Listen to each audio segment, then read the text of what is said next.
ఇంకో విషయం చెబుతున్నా, అమ్మాయిలు హీరోయిన్లు ఏ బట్టలు పెడితే వేసుకొని పోతే మనమే దరిద్రం అనిపించాల్సి వస్తమ్మా.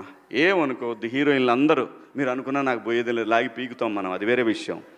కానీ మీ అందం చీరలోనో, మీ అందం నిండుగా కప్పుకునే బట్టల్లోనే ఉంటుంది తప్పితే సామాను కనపడే దాంట్లో ఏముండదమ్మా.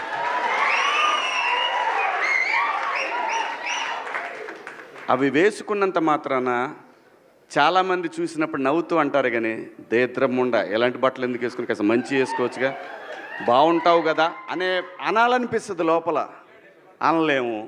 అంటే మళ్ళీ స్త్రీ స్వాతంత్రం లేదా స్వేచ్ఛ లేదు. స్త్రీ అంటే ప్రకృతి, ఎంత అందంగా ఉంటే అంత గౌరవం పెరిగిద్ది. ఈ ప్రకృతి అద్భుతంగా ఉంటుంది. అలాగే స్త్రీ మా అమ్మ చక్కగా ఎప్పటికీ గుండెల్లో కనపడతా ఉంటుంది, ఒక సావిత్రమ్మ కానీ ఒక సౌందర్య కానీ. అలాగే ఈ జనరేషన్లో ఇంకా చాలామంది, రష్మిక, చాలామంది అమ్మాయిలు ఉన్నారు. వీళ్ళందరూ ఇంపాక్ట్ క్రియేట్ చేశారు కాబట్టి అమ్మటే చెప్పగలుగుతున్నాం.